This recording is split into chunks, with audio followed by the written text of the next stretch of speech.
Contemporary World series. My name's Tim, I'm a member of the church here at All Saints, and I've got a particular interest in tonight's topic as Chair of Trustees of a Sheffield-based charity called the Snowdrop Project, which works with victims of human trafficking and long-term support. And as you can imagine, a lot of the clients that we work with have been subject to violence. We're absolutely privileged to have Elaine Storkey with us tonight, who's going to be talking to us. The way it's going to work is we're going to have about 20 minutes. Elaine is going to introduce the first part of her talk, and then we will take some questions, probably 2 or 3 at a time.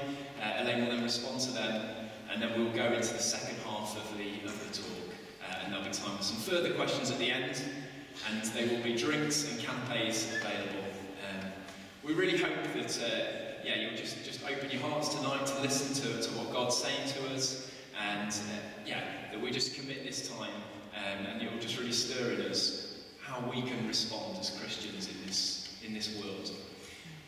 The topic tonight, it could be described as a global pandemic. I was reading on some of the statistics earlier today. 1 in 3 women in their lifetime are subject to violence. Nearly 1 billion women will experience partner violence in their lifetime, and currently around 125 million women have experienced female genital mutilation or cutting.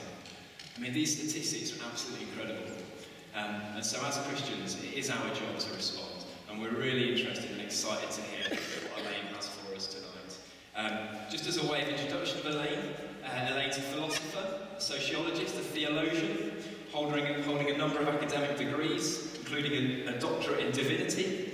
She's lectured at King's College, Birkbeck College and Oxford University. She served as Tia Fund's president from 1996 to 2013, and she's a well-known academic and broadcaster, working with the BBC for over 30 years. I believe that you were previously named as one of the 100 women public intellectuals by The Guardian, but digging it all out. And she's had a role as Director of Education for the Church of England and Church Army. So it goes without saying that we're absolutely privileged to have Elaine here with us tonight. So without further ado, let's give her a little round of applause.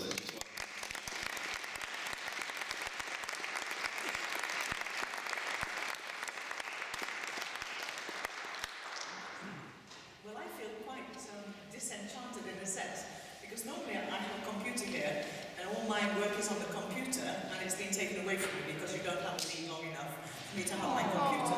So this is why we're slightly late in starting. I'm trying to write down from my computer everything that I'm going to tell you, because I don't know what it is until I can see the computer. I've been working on this presentation for you several days, and each of my presentations are different. I don't have one presentation I keep rolling out and learn by heart. So I feel completely at sea because I can't see the computer. So you'll have to make allowances. I think I know what's coming, and I've written some things down and I can see the screen. So we'll muddle through together. Before I start, Deb, would you stand up a minute, Deb? Just give me a note that there was an article on Channel 4 News tonight about bad practice with Christians and trafficking in Sheffield. So I didn't see this, but if you want to know more about it, talk to my dear friend and colleague, Deb. Wonderful. Okay, I wrote a book called Scars Across Humanity. It took me 8 years to write this book. It started out as a very small book, it finished as a very big book. And the whole question in this book was coming across examples of violence to women in different cultures.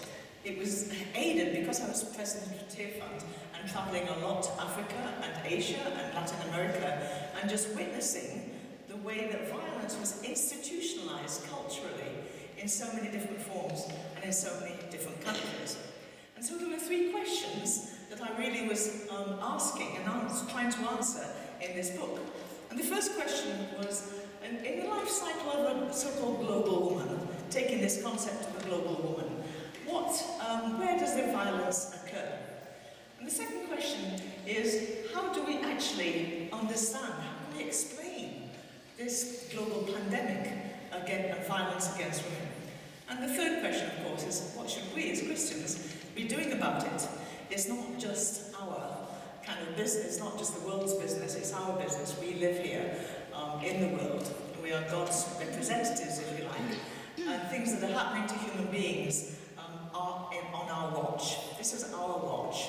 What are we doing? How are we responding to that watch? In answering that first question, what I found very interesting was that actually there isn't any single point in the life cycle of a global woman where violence happens. In fact, it starts to happen at the very beginning, in the womb. You need to slow it down a wee bit. So even with selective abortion, when there's a baby in the womb, if you go to India, and of course it used to be the case in China, but mostly India, you'll find that the babies being aborted and they're girls all across India, and we'll be looking at that in a minute as to why.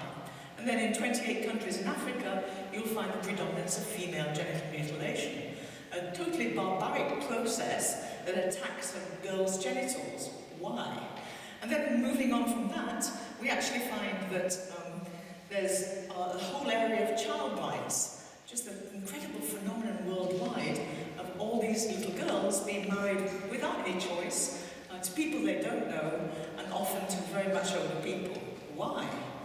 And pressing on from that, there's the whole issue of honour killings. This came very late in my book because I'd never heard of these until I went to a meeting with a Pakistani woman who explained that she had changed her identity. She had taken an assumed name, she'd changed as much as she could of her appearance, and she was a Christian, but actually keeping right out of the public eye. And of course I asked why, and the answer was that if my family find me, they will kill me. And the whole issue of honour killing, she sat down and talked to me about honour killings, and how prevalent they are, and how many women disappear from our own culture, presumably to go back home to visit relatives and are never seen again. What happens to them is a very big question. But beyond that, there's also the whole area of intimate partner violence. We sometimes call this domestic violence. Violence that happens in the home, behind closed doors, in the silence. And this is a global pandemic. There isn't one culture that has domestic violence. All cultures do. And it just depends on the severity and the form as to which country you're in. Moving on from that, there's the whole issue of trafficking and prostitution. And I was glad that Tim talked about trafficking tonight because it's a massive, massive global area. And it's one of the two big industries, it is an industry, that has persisted through all the kind of the deflection of industry and the drawing in of resources and so on. Two major world industries have actually continued, and those are the arms trade and trafficking. And they are very, very lucrative. And when you think about it, two of the industries that bring most damage, most hurt, most pain, most harm to the world, that wreck us, and they're the ones that are flourishing, absolutely flourishing. And a lot of people are making a lot of money out of other people's misery and bloodshed. So moving on from that, I linked trafficking and prostitution for very good reasons, and when we come to that in the second half, I'll explain why. And I've got a lot of stick from women who are working as prostitutes who claim that they have chosen to do this. This is their career, this is their way of life, and it's a chosen occupation. I don't believe them, but even if it's true, they're not the ones I'm worrying about. I'm worrying about, for every 10 of them, the 10,000 women who have not chosen prostitution, but are trapped in it, and actually are finding it very hard to get out. And then we look at rape, which again is one of those things that happens in every culture, and why it happens and what we can do about it is a big question. And then, of course, sexual violence in war. It was this that made me write the book, Violence in War. Congo, now 12 years ago, where I saw things that no human being has ever ought to see, because just the incidents of women being used as weapons in war. If you actually rape a woman, if you give her your progeny rather than the tribal progeny that she belongs to, if you give her HIV/AIDS so she has a long, slow, lingering death, if you rape her in front of her husband and her family and so on, you are actually on a winner in terms of defeating that culture and those people. It's savage, it's brutal, it's ghastly, and it is targeting women. So that was the task of the book, and this is really what I'm wanting to share tonight. The first section of this talk I really want to spend on the girl child. So not just women as a whole, but 20 minutes. I want us to focus on girls, sometimes very little girls, sometimes unborn girls. And we'll start with selective abortion and infanticide. And you'll see posters all over the place by campaigners in India, just telling us more and more about the factors that are there in the whole issue of selective abortion. And an awful lot of people in India are fighting like mad against this. I really respect this man, Sabu George, who is both a doctor and a politician and a campaigner and a journalist. He works his socks off day and night, looking at ways of exposing this and getting the legislatures to actually keep the law, make sure that the law is actually kept, because it's illegal in India. And who gives a toss whether it's illegal or not? It's continuing, and actually it's growing. And this is what he says. He says that the first few months of a girl's life, the first few months in the womb, are the riskiest part of a woman's life cycle in India. And even with affluence, this is continuing, and in fact it's getting worse than it was with just poverty. Why? Because affluent families don't want daughters, they want sons. Why?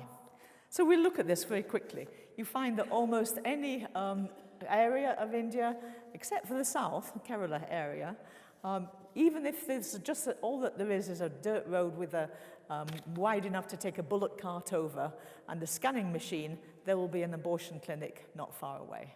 And the abortion clinics proliferate, and they do it to the extent that India has now killed 10 million girls in 20 years. A massive, massive missing number of women in India. And the knock-on effect, of course, is not going to be unnoticed. So there were posters all over the place, pay 5,000 rupees now, but save 50,000 rupees later. What are you saving later? Why spend 5,000 rupees having a scan and an abortion? What is it that you're saving? So those are crucial questions. Instead of imposing the law and making sure that the people who disobey the law are punished and pay the penalty, the government merely puts up posters like this. And a lot of my Indian friends are absolutely livid about these posters because they're pap, they're a sop, they're lip service only, trying to persuade women, girls, but in fact, they're not being persuaded. And it's usually not the girl, not the mother, who is wanting to abort. Far from it. Most of the mothers, and there's lots of campaigns about this, and some incredible women working with these mothers, most of the women want to keep their babies. Why shouldn't they? It's the pressure from the family, it's pressure from the in-laws, pressure from the father, pressure from the culture that says, what, another girl? Let's get rid of it. So what is the issue? And the issue is the dowry. And if you look at the bride's side, according to convention, it's supposed to give but never receive from the groom's side. And of course, the more affluent that culture is, the more affluent the family is, the bigger the dowry. So if you're wanting an educated husband who's got prospects, who can actually earn a lot of money in the future for your daughter, you really are going to pay that family. And you probably will be paying in debt for the rest of your lives. Dowries are now often in installments, and they go on year after year. And the number of dowry deaths in India is growing, and it's been growing for the last decade, as families can no longer keep up the dowry payments in whatever form they're being asked, then the girl disappears. She's got rid of, she's either sent away, or she's murdered, and they look for another bride who will pay the dowry, who will actually continue the payments. It's the most horrendous scam. People know about it, people are campaigning against it, working against it, but it still goes on. So the whole area, how do we tackle it? I was down in Kerala with this bunch of women who were not aborted at birth. In fact, this is an area where the abortion rate is very low amongst girls. And all the money that they had, the families spent on these girls' education. You can see some of them holding their certificates and so on. Some of them were highly educated, some had degrees and so on. They were lovely. But then come puberty and 20s, and there's nobody for them to marry. There's no husbands around. And so what happened was that there was this Catholic priest who said, okay, you need husbands. And this fisherman community, they need wives. You haven't got the money for the dowry. They haven't got the education for the husbands. And he got these families together, and they married each other. It was a long story, but it was very interesting. So you had the highly educated women who got degrees and so on, marrying illiterate fishermen who knew how to fish but couldn't read or write or add up or anything else. And they're highly successful marriages. I met them, I talked to them, I encountered them and so on, and no money changed hands. The priest, incidentally, wasn't very happy with this. I mean, he just felt it was a bit of a failure because these guys ought to be a little bit more literate and, you know, in a sense, engaging properly with their very educated wives. So he said, when I arrived with Tear Fund, I've got a job for you. I want you to get together, meet the women, get to know them, and then talk to their husbands. Tell them they've got to come to my literacy classes. They've got to learn to read and write. They've got to be educated. They've got to be worthy of their wives. Big ask. So I turned up and I met the women, and they were gorgeous, and they told me they really liked their husbands. You know, they were over the moon that they got these husbands, and you could see why. They were very dishy blokes. I mean, really nice guys, very gentle people. And then I was ushered into this room with all these fishermen who were looking at the floor, looking at the wall, looking at anything except me, and they knew why I was there, and I just didn't know what to say. I felt an absolute geek. And I started by saying, the priest has asked me if I'll come and have a chat with you and so on. And then this man said, we know why you're here. You're coming to tell us to join the priest's literacy classes. He said, but I'm a fisherman. I know how to fish.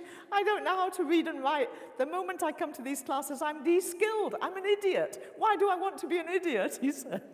Anyway, I said, do you know, I completely agree with you. I'm a complete failure. But wouldn't it be nice to be able to, you know, engage literally with your wife and so on? Yeah, they said it would. The upshot was that they did join the literacy class, no thanks to me. But that was an incredible success, but it was a personal success. It was a community success, and it was led from the church. What we really need is to abolish the dowry as a whole, so that it's not just personal agency, but it's structural change in India. I was in Nepal last November. And what was interesting was that I was there on a conference about trafficking and violence. And Nepal, of course, has quite a high level of dowry deaths and problems, as does India. And they'd read the book I'd written, and I was giving lots of talks, and I didn't talk about the dowry, because this is not my culture. You don't march into another culture and start telling them how to live. You just don't do that. You learn from them and so on. So we're having a good time. And then at the end of my third talk, one of the delegates to this conference stood up and said, do you know, I've read our speaker's book, and she has never mentioned the dowry since she started to talk. I wonder why. So I said, because this is your culture, not mine, and I didn't feel it was right. She said, yes, but you should do. That's what you're here for, she said to me. And then she gave her testimony that in their church, they'd abolished the dowry.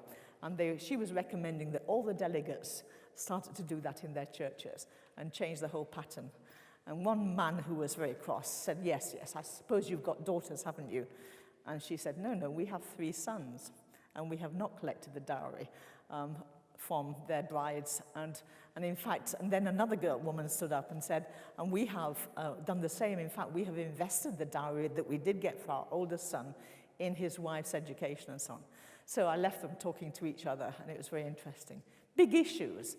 There are ways forward. The biggest way is to actually change the law of the culture and stop valuing men more than women, because it says we value men so much.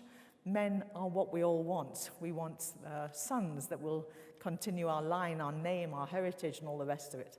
But the knock-on effect for India is horrendous, because not only is this a massive gap in the female population, it means that girls are trafficked in to India in order to fill the gap, to be sexually available.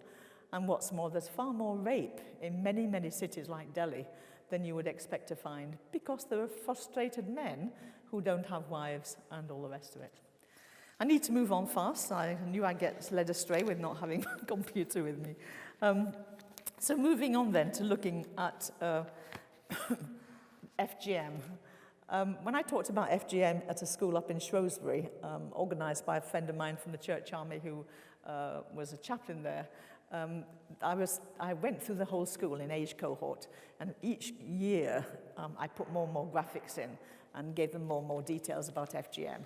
And the final year, I said to the deputy head, do you think, well, what should I say? He said, oh, they know everything. Really hardened lot. Give them the whole lot. Give them the diagrams, the lot. I said, are you sure? They're very, very explicit. Yeah, the lot. These are 17, 18-year-olds, rugby players and so on. It's a boys' school. So I gave them the whole thing, and then sitting on the front row was the rugby captain who just went straight out on the floor. And they carried him out on a stretcher or something like that. And I've never shown those slides since, and I'm not showing them tonight. It's a squeamish thing. A report on FGM in the UK, and this is something we need to notice, I changed this in the book because my first edition of the book came out in 2015, and the David phoned me up, or phoned the editor, and said the figures are out of date. They've actually got much worse than they are in her book. And these were the figures they gave me and said that 140,000 women in England and Wales are now living with the consequences of FGM. 140,000 in our own country. And 10,000 girls are at risk of being cut this very year, whether in this country or whether they go home or wherever. What is FGM? Female genital mutilation. Well, there are three forms, and I'll just go through it very quickly. The clitoridectomy means cutting away around the clitoris and so on. Excision, cutting away the labia around the clitoris. But the third one, infibulation, which is usually called the pharaonic type or the Sudanese type, really you're cutting away almost all the genitalia of the girl, digging quite deep into her uterus, really, into her vagina rather, and then stitching her up. You've got to stitch her up, otherwise her insides fall out. So she stays stitched up until her wedding night, when her husband cuts her open, her bride room, in order to have sex with her. In some cultures, Somalia for example, the bridegroom's family have the right to inspect the bride's body to make sure she hasn't been tampered with before she marries their son. Now imagine the humiliation of that. What's it for? It's to make sure that the girl is a virgin. There's no similar requirement of the boy, but the girl's sexuality has to belong not to her, but to somebody else, and namely her husband. Do the husbands enjoy cutting their wives open on their wedding night? No. The only 3 men I've ever spoken to who have done this found it a horrendous process, absolutely horrendous, where the wife was screaming all the time in pain and agony, and who wants to go through that on your wedding night? This is usually what it's done in childhood. This is the small girl who is being cut with a razor blade, and the instruments that are used are hardly sanitary instruments. They're very difficult. So what happens? Well, very easily, infection comes, excessive bleeding, septic shock, difficulty in passing urine. A woman who wrote a book, Heba Wadari, said before she had FGM, before she was mutilated, she just went and had a pee and it was all over in seconds. After that, it took her 15 minutes to pass water. She had to sit there waiting. When I was in Ethiopia talking to women who had undergone FGM, you could see the discomfort, and this was 20, 30 years before, but the discomfort in their body as they tried to find a comfortable place to sit, still struggling with the effects of FGM. But then long-term effects, you get scarring, excruciating intercourse. Sex is never pleasurable, I'm told, by those who've had this. Fistulas, infertility, and pain. And of course, many girls die in the whole aftermath and in the operation itself. And those who go long-term are going to be struggling with all of these problems, medical problems, social problems, and so on. So why is it done? As I said, it's so that girls will be virgins on their wedding night. But World Health Organization is in no doubt at all that it's actually a violation of human rights. And again, it's saying something about women and their sexuality and their bodies, that actually they are not responsible for their own bodies. Their bodies are taken over in this brutal kind of way by the culture, by the husband, and so on. There's just, as I was writing an article recently, I just came across this. Sierra Leone is one of the countries that really stands out for this. It's if you can't be a politician in Sierra Leone, you won't be voted in unless you stand firmly on the program that they cannot take away, or what they call it their female circumcision. They can't take away female circumcision for us, even though it's now a global rule and it's illegal in most countries. They're holding on there. And in fact, girls in Sierra Leone are very, very frequently mutilated and very frequently die. And it's a big time, big expense for the women who do it. They're paid a lot of money in order to do this. I mentioned this book, Cut, by a woman called Heba Wadri. Just let's put there for a minute. She's a woman living in the UK. She's been living here for a long time now. She lives in North London. And she didn't know what had happened to her. She knew something ghastly had happened. And it was much later in life that she realized that the process that she underwent at the age of 6 was female genital mutilation. In her 30s, she decided she needed to do something about it, and now she's a campaigner. And she's doing an amazing job amongst Muslims, Muslim women, Muslim culture, and so on. And this book called Cut documents her own experience of FGM and its aftermath. And this is what she challenges us. This is a talk she gave. Are you going to tell me that you're going to ignore child abuse because it's not happening to somebody from your culture? She's talking to white English people. You should get involved, she said. It's everybody's fight. And then she addresses particularly the social workers and people who take a blind eye to it and so on. And she says some of them think that if they talk about this, they'll be called racist. And of course, that's a fear that we all have if we muddle our middle into somebody else's culture. I say this is a child abuse and they need to look at that. It's a child protection issue. I've heard that comment from many, many Somalians and Sudanese women who are reporting in papers, writing articles and so on, that it's an issue for all of us. And they're particularly wanting to know why Christians are not standing up against this issue and fighting alongside them for its eradication. In fact, Christians are standing against the issue. We have Christian organizations like 28 Too Many and lots of others who are lending their weight in this. But it's something that has to stop because it's barbaric, it's unnecessary, it's demeaning to women, and it actually is one of those violations.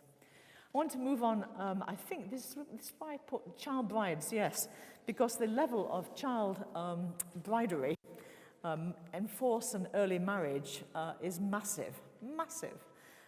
Technically, the age for marriage in most cultures is 18, 16 in our own culture if we have parental consent, and it's usually for particular reasons. But in many cultures, there's no minimum age of child marriage, including, I might add, as I found for the second edition of my book, in many of the states of the United States and America, there's no minimum child age, and kids there at the age of 10 are being married. So there you get America fighting like mad for international changes in child marriage, whereas in its own country, you have child marriages going on in many different states. So it's something that we need to look at. And of course, the inequality of these children who get married you don't need me to tell you what it's likely to be. They have no way of negotiating safe sex. They have no way of consenting or not consenting their children. And very often they become pregnant quite early on, not long after puberty, and then they have to suffer the consequences of what it's like to be a girl with an immature body giving birth to a child and then many children after that. And these are the risks that you get just on the board.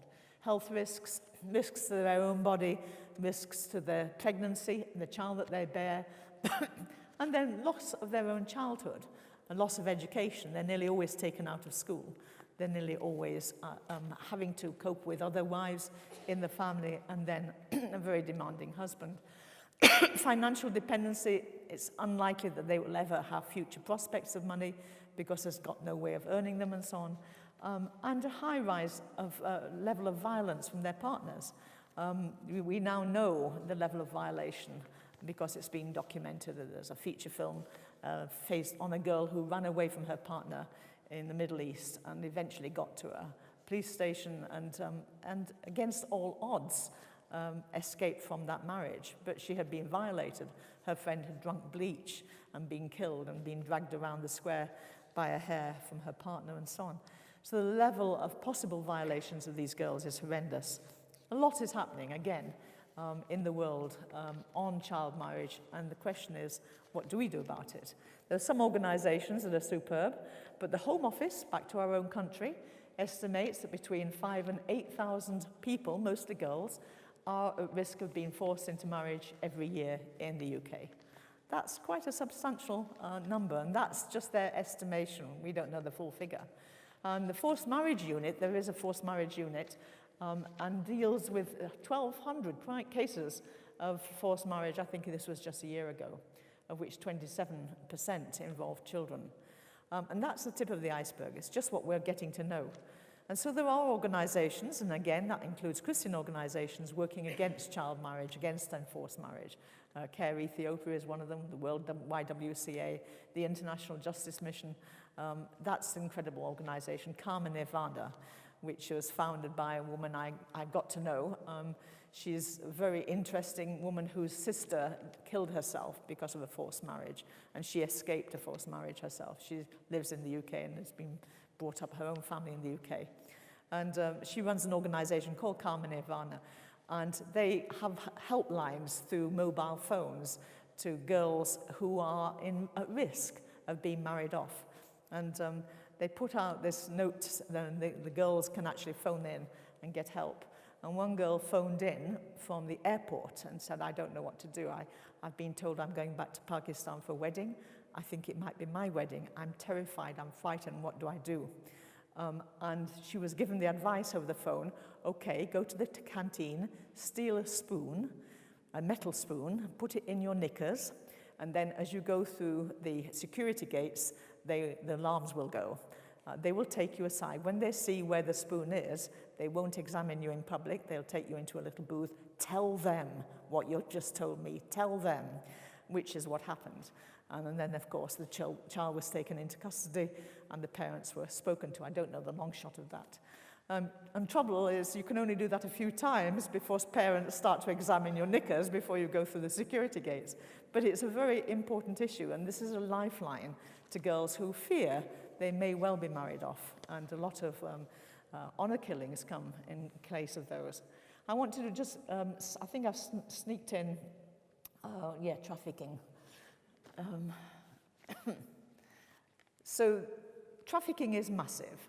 It's, as I said at the beginning, one of the big areas of development in the world in terms of what's happening, even though slavery is technically abolished.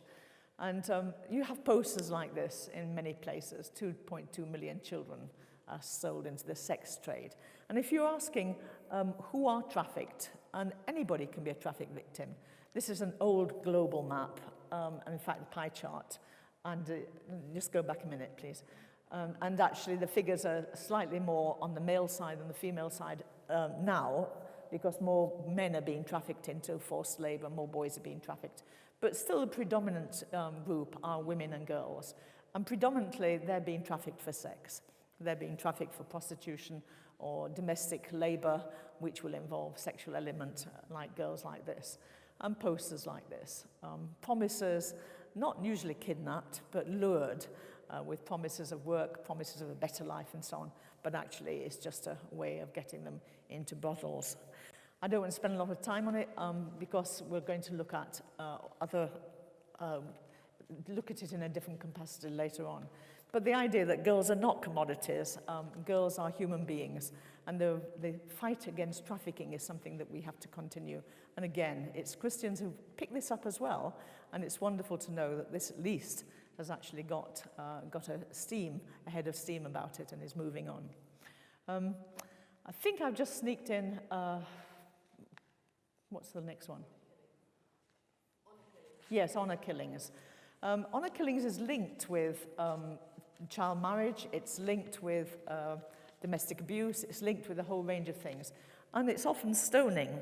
This is a picture of a stoning of a girl in Lebanon. She was seen at the well, speaking to a man that she wasn't related to, a boy, and it was immediate suspicion that she was having sex with the boy. There's no proof of anything like that, but they didn't need proof. And in many cultures, especially in Pakistan, no proof is needed. all you need is suspicion. And people can be stoned on suspicion of adultery, on suspicion of stepping out of the family line, of suspicion of violating the family mores and so on.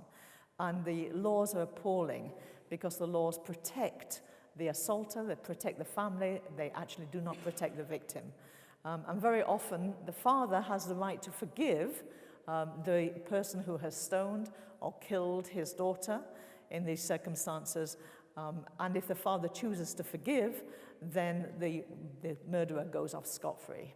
And so there's a huge pressure in these countries to have the law changed so that there is some protection against honor killings. And they are vast and they are continuing all over. Was this the first white honor killing in our own country? I don't know whether you remember this Laura Wilson, who was 17, and she was murdered by her boyfriend and drowned in the canal. Why was she murdered? Because she brought shame on his family. Why had she brought shame on his family? For conceiving his child. And that happens regularly in this work that I'd looked at and in the examples that I've picked up. Very, very often, girls were killed because they had been raped by a member of the family, by an uncle, by a brother-in-law, or whatever. And then they were killed for dishonoring the family because they had been raped.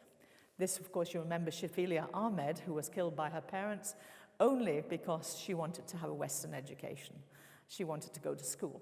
She wanted to have a part-time job. She did not want to go back to Pakistan and be married at the age of 16 or 15 to somebody that they'd lined up for her. And they murdered her.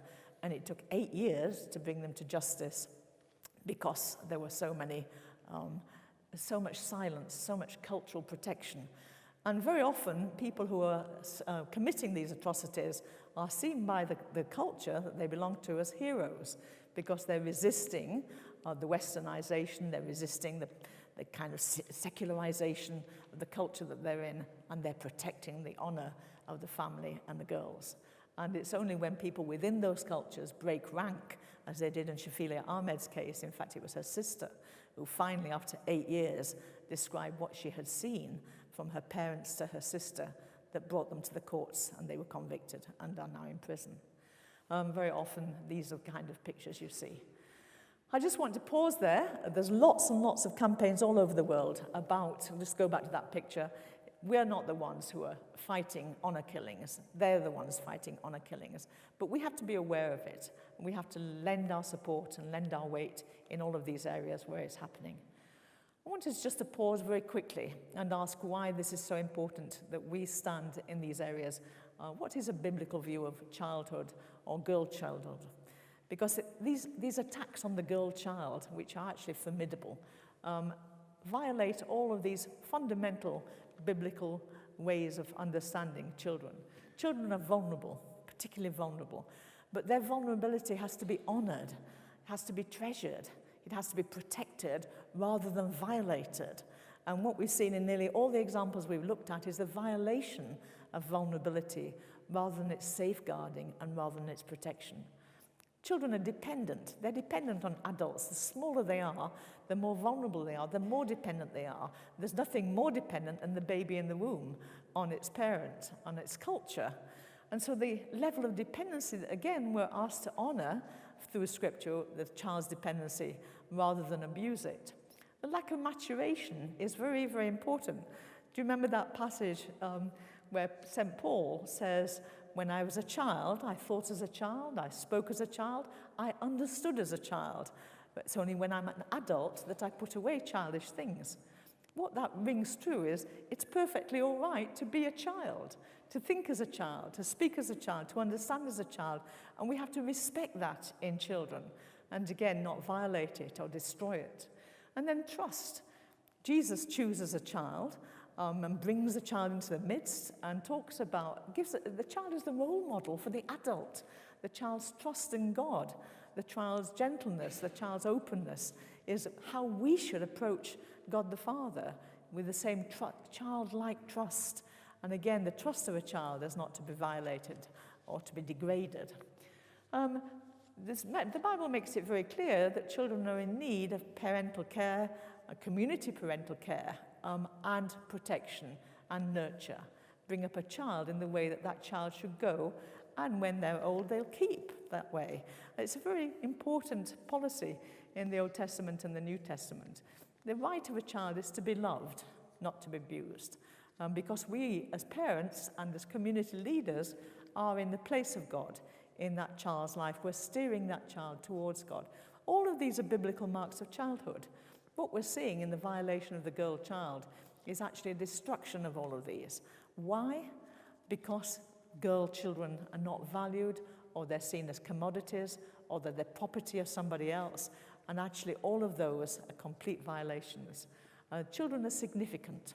They're significant in their own right. They're not owned by anybody else.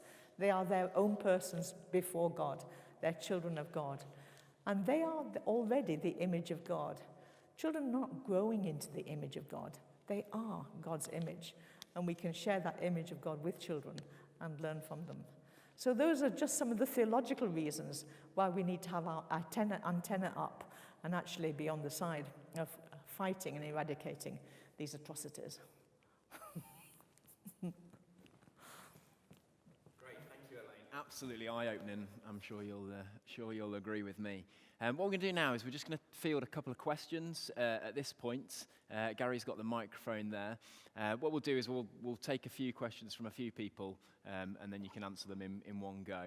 And then we'll. Would you like a short break, Elaine, before going? Press on. Somewhere. Don't let's show any more images, though. Okay. Okay, great. So have we got any questions for Elaine? There's one over here. Gary?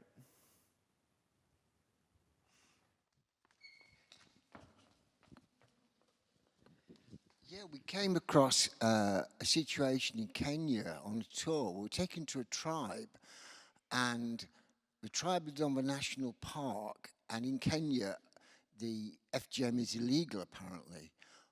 But the unspoken deal with the tribe was, if you don't kill the animals in the national park, so we'll get the tourists, to make money from the tourists, we will let you get on with your tribal practices. And the guy said this is an unspoken arrangement that basically goes on all the time. Is that typical? What was the last bit again? Is it typical, the kind of arrangement where a country says to a tribe, if you act in a way we want you to, we will turn a blind eye to your practices? In fact, Kenya is a very, very important country with regard to FGM.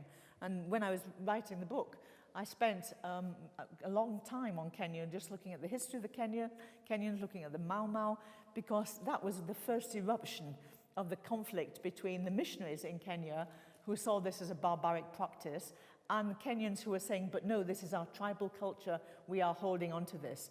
And it was the Kenyan Christians, and even the Mau Mau who had actually become Christians, who stood against it, and causing almost a civil war in those areas too.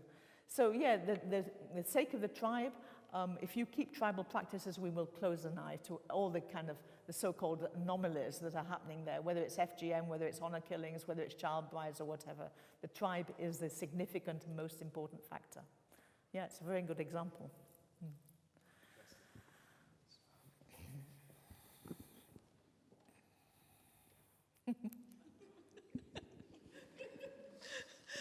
Thank you very much. That was a very Very, interesting and informative talk. But I would just like to point out, you've been talking about what's going on in other countries, which is probably a lot worse than what goes on here.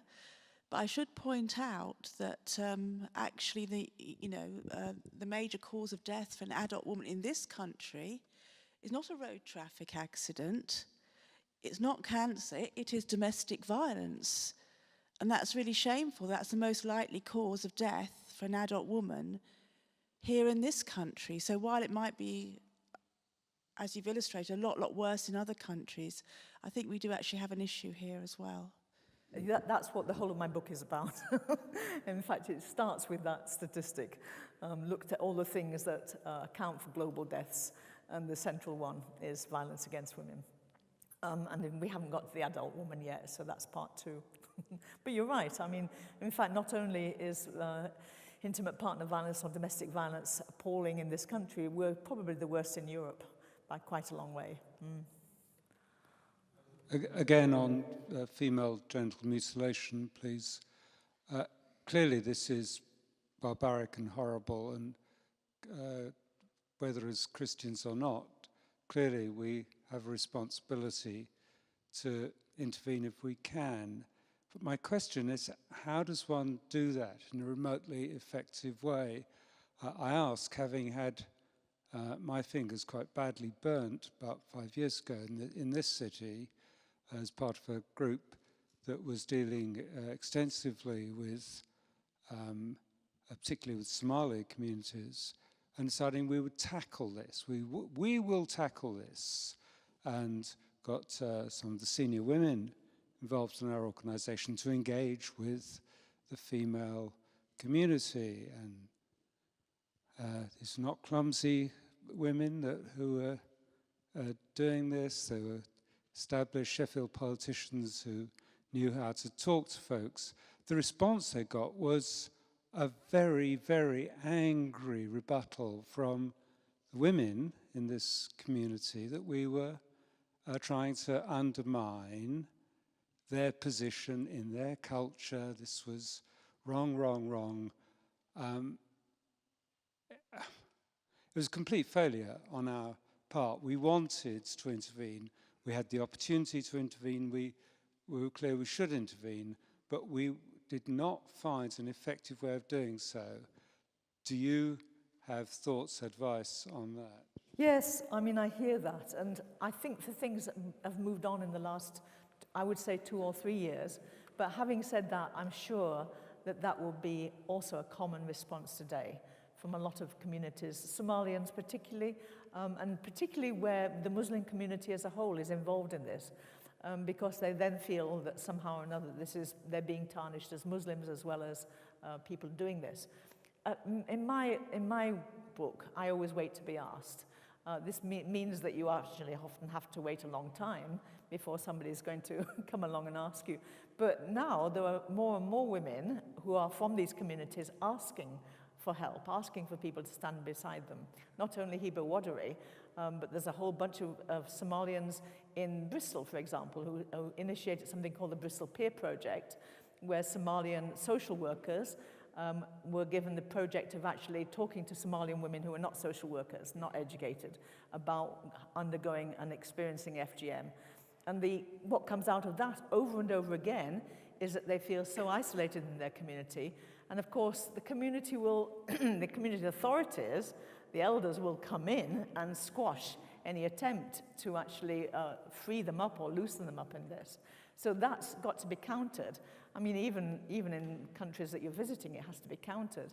And I think that it's letting people know that we are there to help, and we want to help, and we have the experience and the expertise, and there are Christian organizations doing it, but also Christian social workers and other people who are wanting to help in a community way, and then seeing what happens. We can't barge in, we can't help where we're not wanted, but these things are illegal.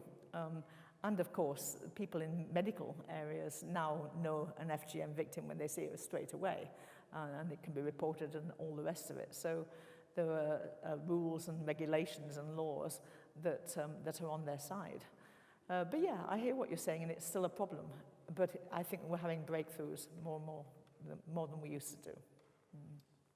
Okay, great.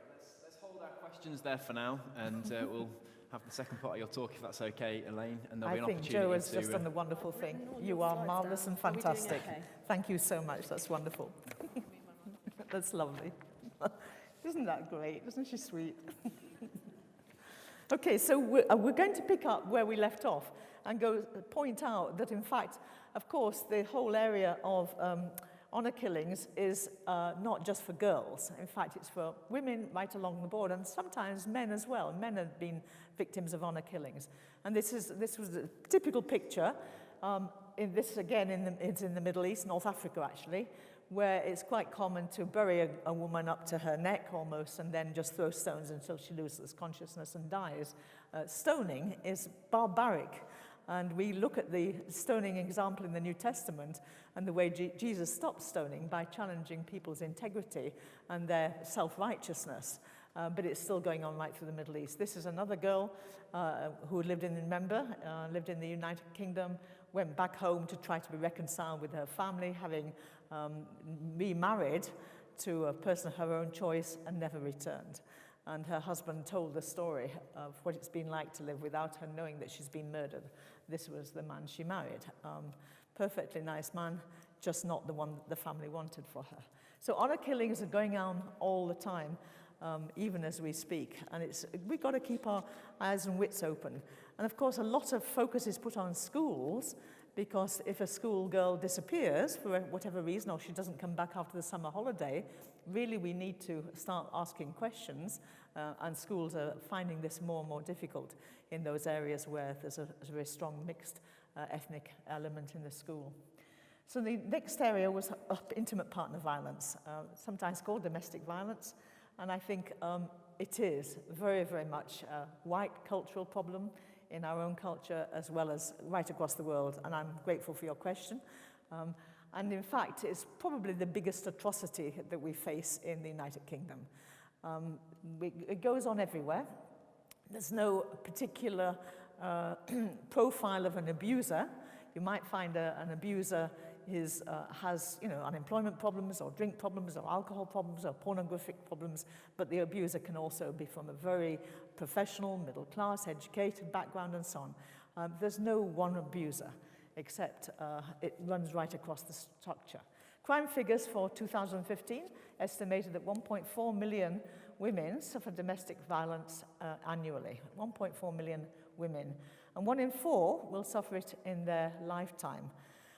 Those are just figures on what they're going on. We don't know whether those are modest or whether they are underneath the whole thing. And it's also important to recognize, and this is, I did some work on this when I was writing the book, that there are male victims of domestic violence. So I put this up because it's only fair to acknowledge that some men are violated by their spouses, some men are thrashed, some men are beaten and so on. And very often, the men have nowhere to go. Women at least have refuges. When women go to the police, they're listened to.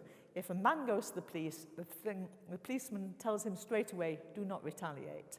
Because the moment you retaliate, if you're being beaten or assaulted by your wife, then she has the power over you, and you're quite likely to find yourself up and against an assault charge. The men are often frightened that they will lose their children in that, so they hang around with constant abuse because they don't want to lose their kids. And so it's a huge issue wherever you are.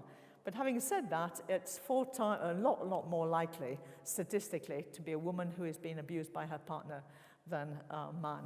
And again, it's in most cultures, as we've just seen. In terms of our own victims, globally, more than 50% of Bangladeshi women experience some form of domestic violence, and very often this is in the shape of acid attacks. Acid attacks are beginning to happen in our country. They're very prevalent in Pakistan, Bangladesh, and parts of the Middle East as well. 603 million women still live in countries where there's no crime called domestic violence, where it's not wrong because it doesn't exist. It's not on the statute books. And so they haven't even got the protection of the law. And that, again, is something. This is the woman who has an acid attack. Her face goes like crinkly paper, and it's very difficult to maintain any kind of normal life after that. The next one, this woman wanted her photograph to be taken, otherwise I would not show it to you. She's lifting her shawl so you can see what the acid attack has done to her face. This is now her livelihood. The only way she gets by is selling her photograph to people who will then show it so that we can say, please, let's stop this horrendous acid attack. We won't see much more of it. It decimates the population of women, and also it leaves them completely and utterly disabled. But what is the cause of domestic violence, particularly in our own culture? And again, I put all the things that we've mentioned. It can be all of these things. It can be unemployment, depression. It can be irritability or anger. It can be pornography or drink or drugs. Or it can be just nothing. It can be inflicted by people who are stone cold sober. And what they nearly always have in common is just the desire to be in control of that person. Malicious control and perseverance in controlling. And these are abusive attitudes are quite common. So blaming the other person.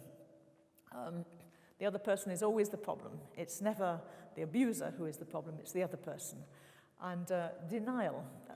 Well, I was forced to do this. I didn't actually do anything really violent, but you made me do it. I'm just reacting to your failure, your failings, the kind of person that you are, and so on. And the list of reports I had from people when I was compiling this for the chapter in the book were really quite shocking. And you could see through them straight away. But of course, a woman begins to imagine that this is true. And talking to lots of women who had absolutely absorbed these statements from her partner, the violator, so that she eventually begins to feel like that. She's undermined. The guilt is hers. She's got no self-confidence any longer. He's playing mind games with her and so on. And it's a very carefully constructed strategy. Manipulation, attempting to control not just the woman, but all her relationships, where she's going, reshaping her identity. And it's very interesting in the study that was done on young women who had actually got themselves into abusive relationships. The things that they were attracted by the guys in the first place were the very things that they ended up being imprisoned by. So that the girl would say, oh, he's so kind of romantic, he's so kind of lovey-dovey, he texts me wherever I am, he wants photographs of who I'm with, and he's always catching up on me. He texts me 5 times a day. Beware, if somebody is texting you 5 times a day and wants photographs of the people you're with, he's in control. He's wanting to find out exactly where you are. He doesn't want you to lose control over you. And so and then it was only well into the relationship that these girls found that they were being controlled by a tyrant who just was going to manipulate them to the last degree. Isolation, cutting the victim off from any help that they might get. And there's lots of ways of cutting a victim off, either through stigma, either through threats, either through going to expose you, going to humiliate you, and so on. But making sure that the happy families continues to be played, even amongst the victim's own family themselves. How can you tell a victim of abuse? Well, some of these things I've put on here. Mind you, be careful, because even if somebody you know shows all of these incidents and all of these indices, she might not be being abused, she might be just having an off day. But if this person is always isolated, always jumpy in her partner's company, always kind of fearful, wondering what to say, has all these unexplained absences, little access to money. Actually, abusers often keep the money to themselves and make sure the person has nothing to spend, nowhere to go, and so on. Then all of these things here, I think you need to be aware that you might have an issue to deal with if it's somebody in your family. Why don't women leave? Well, because where would they go? And very often, abuse becomes habituated to the extent that they're trapped in it. They lose confidence to go. Where would they go to? Who would believe them? Where can they live? How can they manage with their children? And it's very often, going back to the last picture, when the abuser starts on the children and violates the children, that it's time to go. I want you to look at these pictures for a minute before we put the writing up and ask, who are they? Well, they're women who were killed by their partners in the first 2 months of last year. How do we know? Because a woman called Karen Ingala Smith, who I've now been in contact with on social media for the last 4 years, 3.5 years, collects all their names. And actually, it's nearly 2 a week. I think it's now more than 2 a week, killed by their partners. Homicides in the UK. 2 women a week are killed in domestic violence incidents. That's huge. That's absolutely huge. And Karen Ingala Smith points out that men are killed too, but far, far fewer in number, and there's a big difference between the 2 categories. If a man is killed, he's often killed by the woman he is abusing, who just at the last minute cannot take any more abuse. She can't take any more and lashes back, and he is dead. If a woman is killed, she's usually killed by the man who is abusing her, and so he's actually taken her to the very point of homicide. The most risky point in a woman's life is when she's trying to leave. She's trying to get out of the relationship, trying to find refuge, trying to find a person who will take her away. Then she is at enormous risk, because the man is very often prepared to kill her rather than to let her go. So some of the things we need to be aware of. Sadly, abuse happens in churches and in church-going families and in all aspects and all areas of our community. And we're really challenged on this. We have to recognize that we've got to make sure our theology is okay. We haven't got the kind of theology in our churches that somehow justifies men violating their wives. And again, writing the book, I found so many areas where people felt that they were justified by Christian theology.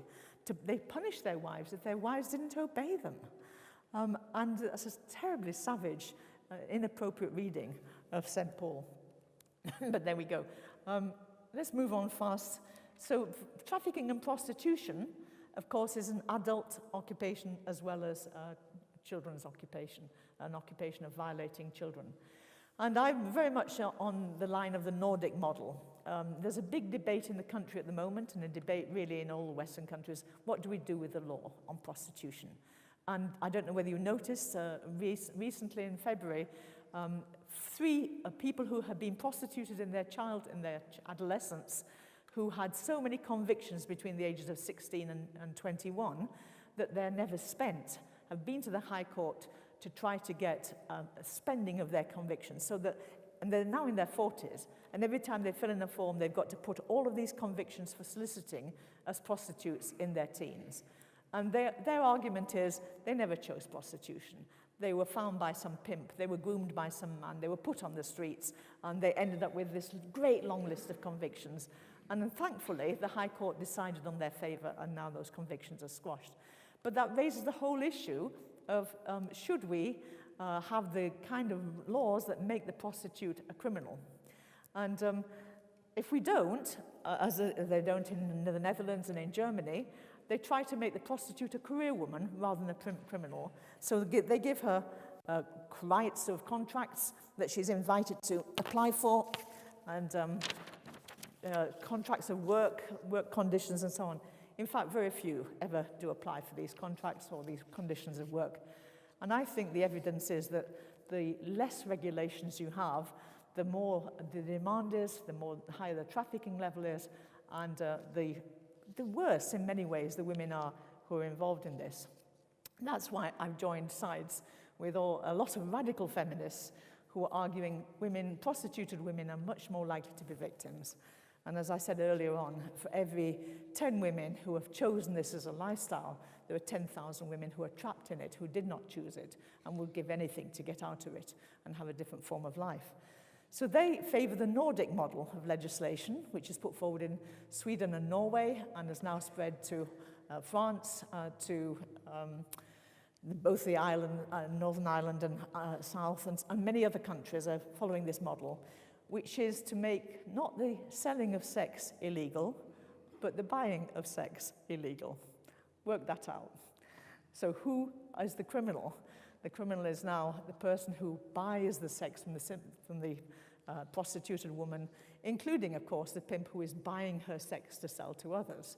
And so it changes the whole nature, and in many ways, it has had an impact in Sweden, certainly. I haven't looked at the figures on the other country, in that the trafficking of women into Sweden has gone down, and actually there's been far fewer convictions, because these guys don't want to actually have their faces exposed over the court news and be seen as buying sex outside marriage. Strikes me that that's a good way forward.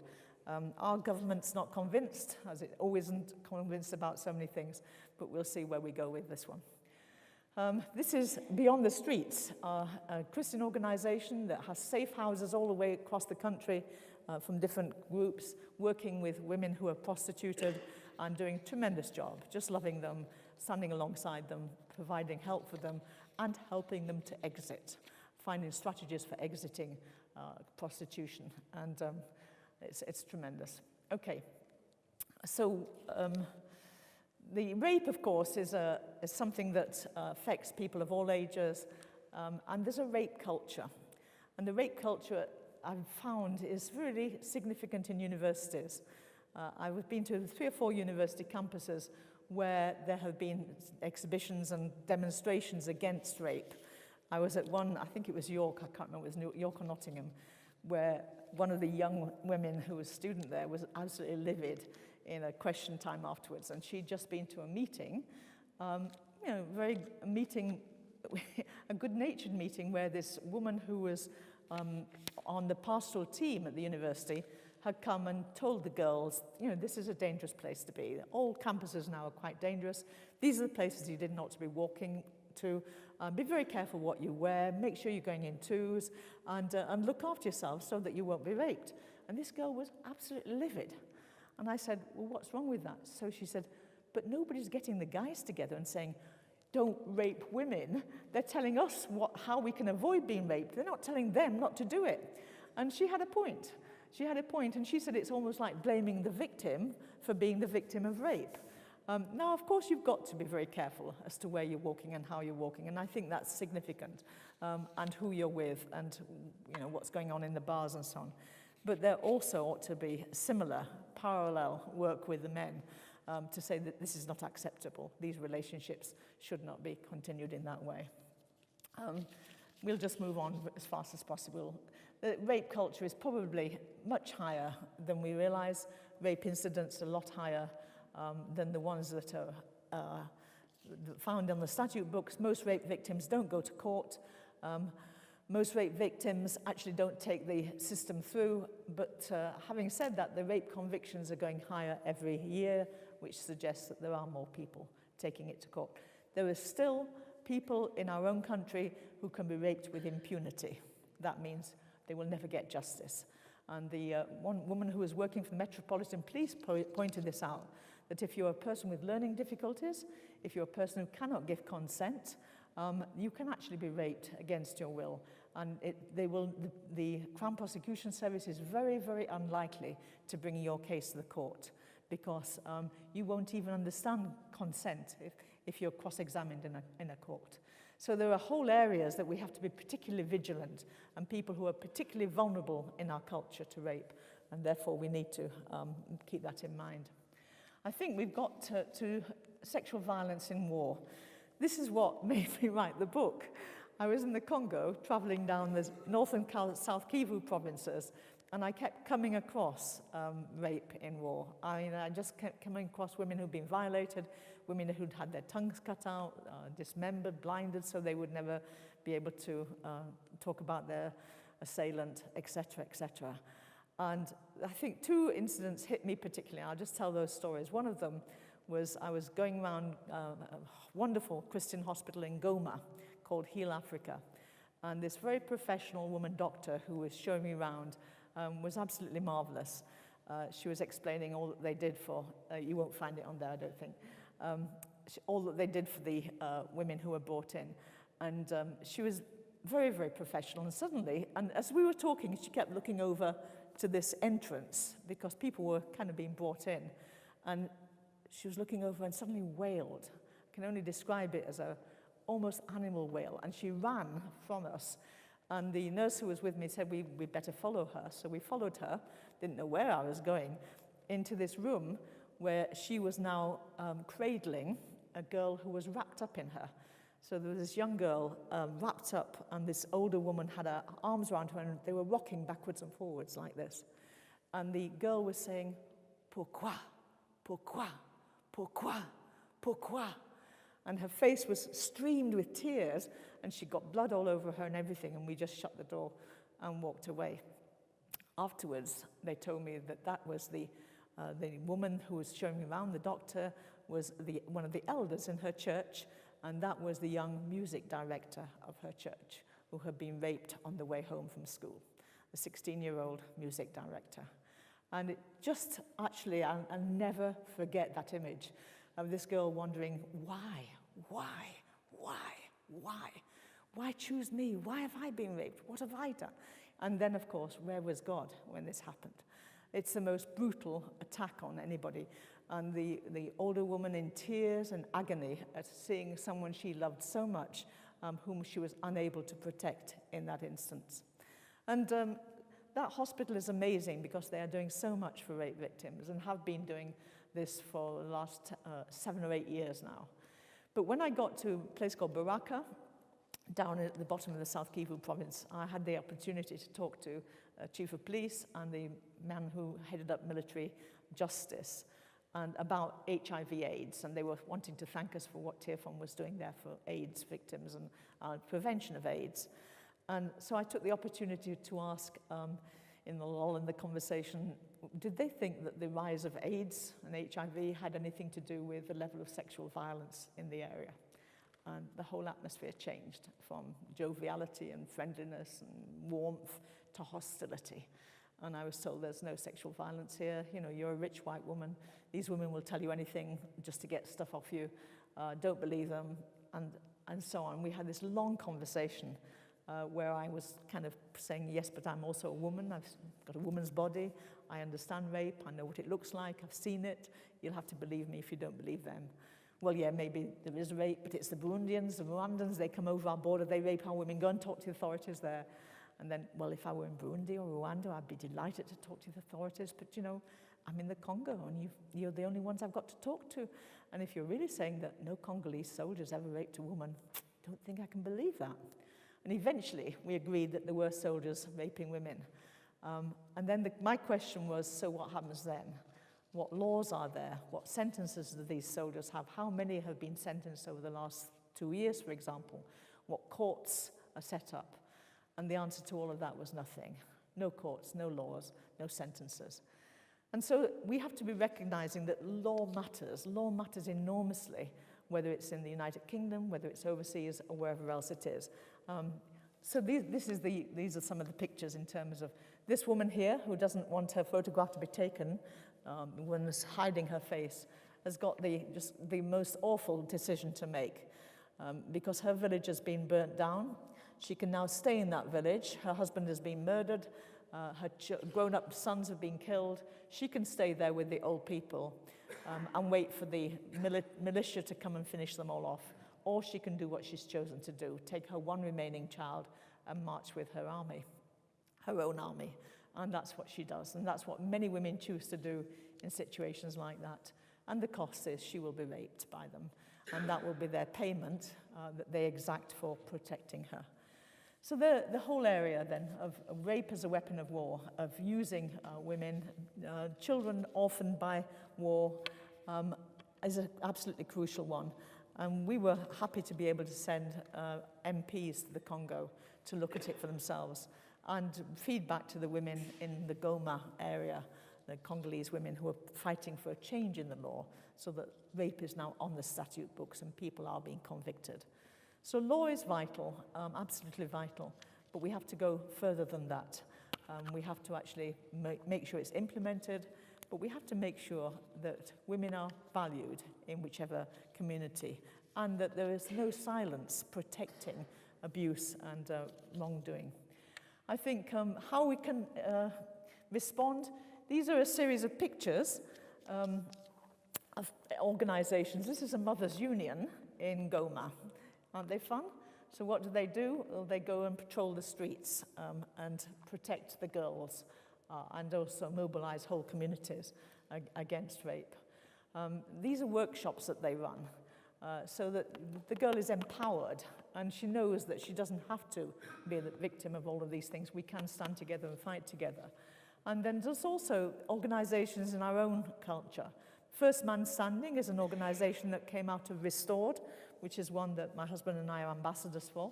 And Peter Grant, who is the international director of Tearfund, invites men across the country to stand with him against violence against women, especially against domestic violence, and say, not in our name, and to make that masculine stand alongside women fighting against violence. And what can we do ourselves? And I think these are some of the things that all communities can do. We can be a safe place. And churches can be safe places for women who are victims of violence.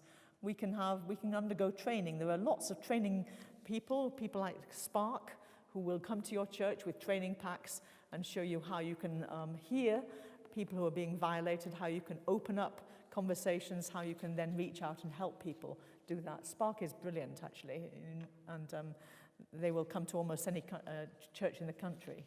So offer local training so that we've got our wits about us, we know what's going on.